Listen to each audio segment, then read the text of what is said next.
India में लगातार power consumption बढ़ता जा रहा है, डेटा सेंटर्स बन रहे हैं। राजस्थान में नए नए सोलर पावर प्लांट्स बन रहे हैं। वहीं पे ईवी कंजम्पशन बढ़ती जा रही है, सेमीकंडक्टर प्लांट्स बनते जा रहे हैं। अब इसके लिए मेन चीज़ चाहिए है पावर।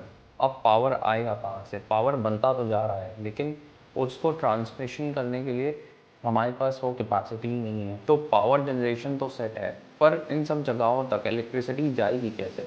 और यहीं पे एंट्री होती है पावर ट्रांसफार्मर्स की। एक लार्ज ट्रांसफार्मर 100 ऑफ टन्स का होता है और उसमें high grade premium steel use होती है। और यहीं पे उसका डिमांड और सप्लाई का मिसमैच हो रहा है, क्योंकि वो स्टील चाइना से आती है, वहाँ पे उन्होंने रोक लगा रखी है। और इंटरेस्टिंग बात यह है कि इनकी शॉर्टेज हो रखी है। अगर आज आप एक ऑर्डर दोगे तो आपको वो पावर ट्रांसफार्मर करीब 3 से 4 साल बाद मिलना चाहिए। और इस पावर स्टोरी के सेंटर में है GE Vernova, Hitachi power, CG power और सीमेंस एनर्जी, जो यही काम कर रहे हैं। तो आज हम इस वीडियो में यही समझेंगे कि पावर ट्रांसमिशन में ऐसा क्या हो रहा है, ऐसे कौन से कॉस्ट सेविंग हो रही है जो इनकी ऐसी टेलमेंट बनती जा रही है। फिर हम उसके बाद ये भी समझेंगे कि इन कंपनीज़ में कैसे ऑर्डर बुक चल रही है, क्या मार्जिन्स कैसे इम्प्रूव हो रहे हैं, ये सब समझेंगे। और देखेंगे कि आगे क्या हो सकता है इन कंपनीज़ के लिए, कैसे ये बिज़नेस आगे बढ़ेगा और इन सब से उनके एक्चुअल प्रॉफिट में क्या फ़र्क पड़ रहा है। अब ये समझते हैं ये कंपनीज़ करती क्या हैं। सपोज़ कीजिए राजस्थान में एक सोलर पार्क बन रहा है, लेकिन राजस्थान में तो मेजर पावर कंजम्पशन तो होगा नहीं। तो हो सकता है कि वो दिल्ली में यूज़ हो या हैदराबाद में या बैंगलोर में, जहाँ पे इंडस्ट्रीज़ होंगी या डेटा सेंटर्स होंगे, वहीं पे मेजर पावर कंजम्पशन होगा। और तो इस इलेक्ट्रिसिटी को ट्रैवल करना पड़ेगा हज़ारों किलोमीटर। अब समझते हैं पावर ग्रिड। पावर ग्रिड को हम समझ सकते हैं एक इलेक्ट्रिसिटी हाईवे की तरह। ट्रांसमिशन को आप नेशनल हाईवे की तरह समझ लीजिए। हाई वोल्टेज, लॉन्ग डिस्टेंस और huge towers. Distribution local network होता है, जैसे कि अगर आपके घरों पे बिजली लानी है तो एक छोटे से ट्रांसफार्मर से आपको डिस्ट्रीब्यूट हो रही है। लेकिन जो मेजर पावर आ रही है सोलर पार्क से आपके इलेक्ट्रिसिटी सेंटर पे, जहाँ जैसे आपके एक एरिया का एक हब होगा, तो वहाँ पे डायरेक्ट पावर आ रही है DC में होके, फिर वो कन्वर्ट हो रही है AC में और वो हमें डिस्ट्रीब्यूट हो रही है हमारे घरों में। तो हमने जो इन कंपनीज की बात की, ये लोग पावर जनरेट नहीं करते, ये लोग पावर ट्रांसमिशन का काम कर रहे हैं। और ये बना रही हैं यही सारे इक्विपमेंट, जैसे पावर ट्रांसफॉर्मर्स हो गए, स्विच गियर्स हो गए। तो ये ऐसे इक्विपमेंट्स बना रहे हैं जिनकी वजह से ये इलेक्ट्रिसिटी मूव करती है। सबसे इंपॉर्टेंट इसमें होता है ट्रांसफॉर्मर। अब ट्रांसफॉर्मर क्या करता है? तो वो वोल्टेज को इंक्रीज और डिक्रीज करता है। इलेक्ट्रिसिटी को एफिशिएंटली मूव करने में ट्रांसफार्मर का मेन रोल होता है। फिर आता है स्विच गियर, ग्रिड का सेफ्टी सिस्टम। और फिर ऑटोमेशन और कंट्रोल सिस्टम्स, ग्रिड का ब्रेन। और फिर जो सॉफ्टवेयर जो इनके यूज होते हैं पावर डिस्ट्रीब्यूशन ट्रांसमिशन को मैनेज करने के लिए। तो अब समझते हैं अब ऐसा क्या हो रहा है। तो इंडिया ने 2032 तक एक 9 लाख करोड़ का बजट रखा है इस पूरे पावर ग्रिड को इन्हांस करने के लिए, HVAC से HVDC। अब ये हमें इंपॉर्टेंट टर्म्स याद करने रखने रहेंगे, क्योंकि ये मेन चीज़ है। HVAC मतलब हाई वोल्टेज ऑल्टरनेट करंट और HVDC मतलब हाई वोल्टेज डायरेक्ट करंट। अब ये ट्रांसमिशन हो रहा है HVAC से HVDC में। लेकिन ये इंडियन स्पेसिफिक स्टोरी नहीं है। AI की वजह से भी डिमांड बढ़ रही है। AI के डेटा सेंटर्स इलेक्ट्रिसिटी कंज्यूम कर रहे हैं, सेमीकंडक्टर प्लांट्स आ रहे हैं, EVs बढ़ रही हैं और बैटरी स्टोरेज एक्सपैंड हो रहा है। रिन्यूएबल एनर्जी जोग्राफिकली डिस्ट्रीब्यूटेड है, तो सोलर जनरेशन राजस्थान में हो रहा है, पर power consumption main Delhi, Noida, Hyderabad, Bangalore ऐसी जगहों पे हो रहा है। इसी वजह से ये पावर ट्रांसफार्मर, स्विच गियर्स, इन सब की डिमांड बढ़ती जा रही है। और इन कंपनीज को सिर्फ इंडिया से ऑर्डर नहीं मिल रहे, ये यूरोप, US और बाकी वगैरह कंट्रीज से भी आ रहे हैं। अभी ज़्यादातर कंट्रीज अपने पावर लाइंस को ऐसे ही अपग्रेड कर रहे हैं। स्टोरी में आगे बढ़ने से पहले समझ लेते हैं HVAC और HVDC एक्चुअली में है क्या। HVAC जैसे हमने अभी बात की थी, हाई वोल्टेज ऑल्टरनेटिव करंट होता है, और HVDC high voltage direct current होता है। तो नाम थोड़े कॉम्प्लिकेटेड हैं, पर कॉन्सेप्ट सिंपल है। आज जो हमारी पावर ग्रिड है वो मेजरली AC में है, ऑल्टरनेटिव करंट में होती है, क्योंकि पावर जनरेशन जो थर्मल प्लांट्स करते हैं वो भी AC में होता है, तो डायरेक्टली ट्रांसमिशन हो जाता है। पर इसमें पावर लॉस, जब ज़्यादा लॉन्ग डिस्टेंस होती है लाइन, तो पावर लॉस बहुत होता है ट्रांसमिशन में।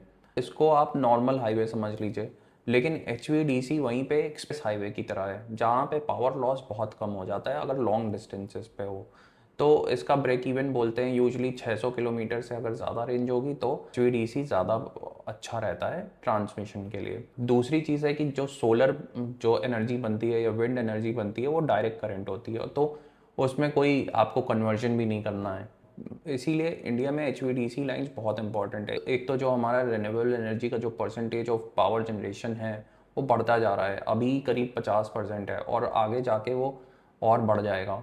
तो जो गवर्नमेंट के टारगेट्स हैं वो तो 500 गीगावाट तक अचीव करने का है 2030 तक। तो ये सब अगर चीज़ें अचीव होंगी तो हमें HVDC लाइन ज़रूरी पड़ेंगी। तो इसी वजह से आज की डेट से ही हम लोग उस चीज़ को अचीव करने के लिए काम कर रहे हैं। फिर एक और चीज़ है, इंडियन गवर्नमेंट ने एक और बात करी है कि अब उन्होंने चाइनीज़ मैन्युफैक्चरर्स को भी ग्रीन फ्लैग दे दिया है, क्योंकि क्या है कि इतनी ज़्यादा शॉर्टेज हो गई है। तो उन्होंने कहा कि अब भाई जो भी बना सकता है वो बनाए, हमें बस चाहिए, क्योंकि इतनी ज़्यादा पेंट अप डिमांड है और लेकिन सप्लाई नहीं है। और ये एग्जाम्पशन सिर्फ 2 साल के लिए है। पर जब हम मैनेजमेंट कॉल्स देखते हैं तो क्या बात हो रही है कि ज़्यादातर हिटाची एनर्जी, जी वर्नोवा, उन्होंने बोला कि इतनी ज़्यादा डिमांड है, एक तो अगर कोई और आ भी जाता है तो फ़र्क नहीं पड़ेगा। दूसरी चीज़, ये काम इतना ईजी नहीं है। अगर वो आज से अपनी कैपेसिटी डालना शुरू भी करते हैं तो उनको 4-5 साल लग जाएगा इसको सिर्फ बनाने में, अपनी कैपेसिटी बनाने में। इसलिए ये सारी कंपनीज ज़्यादा इतना फियर मोड में नहीं है। एक्चुअली मैं सब कॉन्फिडेंट है कि इन्हीं को ज़्यादातर ऑर्डर्स आएंगे, क्योंकि इनकी टेक्नोलॉजी एक तो सबसे बढ़िया है। फिर चाइनीज़ कंपनीज से ज़्यादातर लोग काम नहीं करना चाहते, क्योंकि आप सबको पता है कि वो कभी भी कुछ भी करने लगते हैं कि हम सप्लाई नहीं करेंगे। अब हम आगे चलते हैं और समझते हैं इनकी ऑर्डर बुक। अगर आप कोई capital good business, manufacturing business और रेलवे, ये सारे बिजनेसेस को पढ़ते हैं तो आपको यूजुअली पता ही होगा कि ऑर्डर बुक बहुत इंपॉर्टेंट होती है, और ऑर्डर बुक पे ही ये यूजुअली बिजनेसेस को समझा जाता है। तो ऑर्डर बुक समझ लेते हैं इन कंपनीज़ की। तो ऑर्डर बुक इन कंपनीज़ की यूजुअली 2-3 साल की है। 19,000 20,000 करोड़ की इन सब की ऑर्डर बुक है। तो इनके पास जो 3-4 साल का रेवेन्यू तो इनके बैग में है। पर अब हमें समझना पड़ेगा और डीप डाउन कि इनके नए ऑर्डर्स कितने आ रहे हैं, इनका बुक टू बिल क्या है। अगर कोई कंपनी 2,000 करोड़ का इनफ्लो लाती है ऑर्डर का और उसका रेवेन्यू 1,000 है, तो इसका मतलब बुक टू बिल उसकी 2x हो गई। यानी कंपनी जितना काम कर रही है उसके कंपटीशन में उसका जो नया ऑर्डर इनफ्लो है उसका डबल है। एक कैवियाट है कि कैपिटल गुड बिजनेसेस में ऑर्डर बुक बहुत लंपी होती है। एक जायंट HVDC ऑर्डर आने से इनकी ऑर्डर बुक बहुत ब्लोट हो जाती है। तो एक क्वार्टर हमें नहीं समझना, मल्टीपल क्वार्टर्स में इनका कैसा क्या जनरेशन हो रहा है ऑर्डर बुक का, वो जानना ज़्यादा ज़रूरी है। अब एक्चुअल कंपनीज को देखें तो GE वर्नोवा TND का फर्स्ट क्वार्टर में अभी FY27 में उनका रेवेन्यू करीब 1,800 करोड़ का था, ग्रोथ 38% की थी। अच्छा है। अगर हम आगे देखें ऑर्डर इनफ्लो जो हमने बात की थी, तो वहाँ पे वो सिर्फ आया 1100 करोड़ का इनका ऑर्डर इनफ्लो। वहीं ईयर ऑन ईयर जो रफली ग्रोथ है वो एक्चुअली डी ग्रोथ है 30% की। पर उनका जून तक ऑर्डर बैकलॉग करीब 21,000 करोड़ का है। तो ये इंटरेस्टिंग मिसमैच है, रेवेन्यू स्ट्रॉन्ग है, एग्जिस्टिंग बैकलॉग स्ट्रॉन्ग है, फ्रेश ऑर्डर इनफ्लो वीक है। तो इसको हम ये नहीं बोलेंगे कि GE का बिजनेस ख़राब है। अब एक्चुअली में उनकी जो ऑर्डर बुक है वो अच्छी खासी है, पर नए ऑर्डर्स उनके थोड़े धीरे से आ रहे हैं। नहीं, अब हम हिटाची एनर्जी को देखें, हिटाची एनर्जी ने बम्पर रिजल्ट भी दिया और उनकी ऑर्डर इनफ्लो भी बहुत बड़ा। तो अगर देखें तो उनका रेवेन्यू करीब 68% से बढ़ा, वहीं ऑर्डर इनफ्लो उनका 5,000 करोड़ था। अब अगर हम ईयर ऑन ईयर ऐसे देखेंगे तो क्योंकि पिछले क्वार्टर में उनका HVDC का बहुत बड़ा ऑर्डर था, तो उस वजह से आपको देखने को मिलेगा कि ऑर्डर बुक एक्चुअली कम, ऑर्डर्स कम आए हैं, ग्रोथ कम है। लेकिन अगर हम वो ऑर्डर हटा दें तब ऑर्डर ग्रोथ देखें तो वो करीब ऑर्डर ग्रोथ 26% की है ईयर ऑन ईयर। तो और इनकी ऑर्डर बुक भी करीब 32,000 करोड़ की है। एक्चुअली ये सबसे बड़ी ऑर्डर बुक है इस इंडस्ट्री में इनकी। अब सिंपल कैलकुलेशन है कि 5,000 करोड़ की ऑर्डर बुक है उनका और रेवेन्यू उनका 2,500 करोड़ का है। तो इनका बुक टू बिल रेशो करीब 2x है। वहीं पे GE वर्नोवा का करीब 0.7x है। तो यहाँ से एक तो ये दिखता है कि हिटाची ज़्यादा बहुत ही अच्छे से उनकी ऑर्डर इनफ्लो आ रहे हैं, ऑर्डर बुक बढ़ रही है। अब आगे बढ़ते हैं CG पावर को देखें तो CG पावर ने भी फर्स्ट क्वार्टर में उनका ऑर्डर इनटेक करीब 4,500 करोड़ का था और बैकलॉग करीब 17,500 करोड़ का है। तो उनका बुक टू बिल भी करीब 1.5x आ रहा है। यानी पावर बिजनेस इनका बहुत स्ट्रॉन्ग है। अब क्योंकि सीजी पावर बहुत ही डाइवर्सिफाइड बिजनेस है, उसमें सेमीकंडक्टर भी है, पावर भी है, और सेमीकंडक्टर अभी तो लॉस मेकिंग है, तो इसको आपको थोड़ा ध्यान से देखना पड़ेगा। अब मार्जिन्स देखें तो जी वर्नोवा के मार्जिन्स इस क्वार्टर में एक्चुअली श्रिंक हुए। उनके पहले 29% मार्जिन हुआ करता था, आज की डेट पे अभी उनका इस क्वार्टर में 25% मार्जिन आया। अब उसका उन्होंने रीज़न दिया कि एक्चुअली में रॉ मटेरियल कॉस्ट बहुत बढ़ गई। तो इस बिज़नेस में जो ये बिज़नेस है, इसमें एक्चुअली ऑर्डर बुक, तो जब ऑर्डर आता है उसी टाइम पे प्राइसेस डिसाइड हो जाते हैं। अब अगर कमोडिटी के प्राइसेस बढ़ गए तो आपको लॉस होगा। तो यही जो इनका श्रिंकेज आया है इनके मार्जिन्स में, इसी वजह से आया है। अब हिटाची को देखें तो हिटाची के मार्जिन एक्चुअली 16% हो गए, बढ़ गए ज़्यादा। तो अब इसका रीज़न था कि उन्होंने बोला कि इनको जो ऑपरेटिंग लेवरेज का बहुत फ़ायदा हुआ। तो हमें यहाँ पे ये समझ में आ रहा है, ऑर्डर बुक बड़ी होने से ज़रूरी नहीं है कि आप प्रॉफिटेबल हो जाओगे। तो आपको सारी चीज़ें देखनी है, आपकी कॉस्ट कैसे बढ़ रही है, आपका ऑपरेटिंग लेवरेज कैसा काम कर रहा है, ये सारी चीज़ें एक्चुअली में हैंड इन हैंड होनी चाहिए। अब जी वर्नोवा को देखें तो उसने इस क्वार्टर में करीब 50% तो उसका रेवेन्यू एक्सपोर्ट से आया था, जो कि हाई मार्जिन होता है, और लार्ज बैकलॉग है, स्ट्रॉन्ग रेवेन्यू ग्रोथ है उसकी। बट फ्रेश क्वार्टर में उनके ऑर्डर इनफ्लो कम आए। तो क्वेश्चन यही आता है कि अब ये ऑर्डर इनफ्लो कब भरेगा। अब वहीं अब हिटाची को देखें तो हिटाची के रिकॉर्ड ऑर्डर बुक है 32,000 करोड़ की करीब, और बुक टू बिल भी 2x है, रेवेन्यू 69% ग्रो कर रहा है, मार्जिन भी अब एक्सपैंड होने लगे हैं, ऑपरेटिंग लेवरेज का फ़ायदा मिल रहा है, कैपेसिटी एक्सपेंशन कर रहे हैं। तो लेकिन अब हमें इस बिज़नेस के लिए हमें ये क्वेश्चन समझना पड़ेगा कि ये कितने टाइम तक सस्टेनेबल रहेगा। अगर ज़रा सा भी स्लिप हुआ, क्योंकि ये सब स्टॉक्स देखें तो हिटाची पावर तो करीब 130 या 150 के पी पे चलता है, तो अगर ज़रा सा भी स्लिप होता है इन सब चीज़ों में तो इनके स्टॉक्स को धो दिया जाएगा।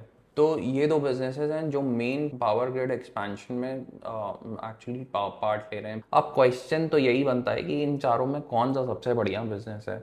अब स्ट्रॉन्ग केस तो हिटाची एनर्जी के लिए बनता है, क्योंकि ऑर्डर बुक बहुत स्ट्रॉन्ग है, मार्जिन एक्सपेंशन ज़बरदस्त हो रहा है, और कैपेसिटी एक्सपेंशन भी उन्होंने पहले 2000 करोड़ का किया था 2024 में, फिर अभी उन्होंने 2000 करोड़ का बोला है कि करेंगे, वो 2028 तक लाइव हो जाएगा। तो कैपेसिटी एक्सपेंशन हो रहा है। अगर 4000 करोड़ का कर रहे हैं तो वो यही सोच के कर रहे हैं कि और ऑर्डर बहुत ही तेज़ी से आएंगे, तो आज से ही उनको बनानी पड़ेगी। सारी चीज़ें हिटाची एनर्जी के फेवर में ही, लेकिन क्या वो बेस्ट स्टॉक बन जाता है, ऐसा ज़रूरी नहीं है। अगर थोड़ा सा भी स्लिप हुआ कहीं पे भी, इनको इनको बहुत बुरी तरीके से धोया जाएगा।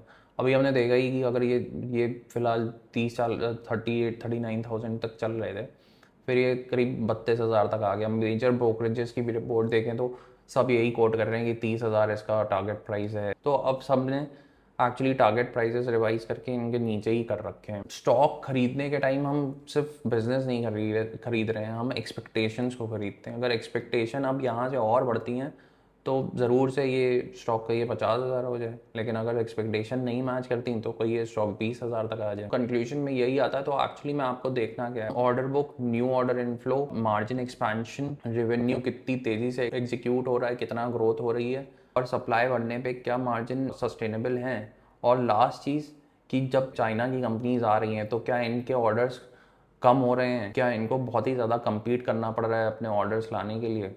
तो ये कुछ चीज़ें हमें बहुत ही ध्यान से देखनी पड़ेंगी। तो अगर आपको वीडियो अच्छा लगा तो ज़रूर से लाइक और सब्सक्राइब करिएगा। अगले वीडियो में मिलते हैं, कुछ नए सेक्टर या स्टॉक को समझेंगे। तब तक के लिए बाय।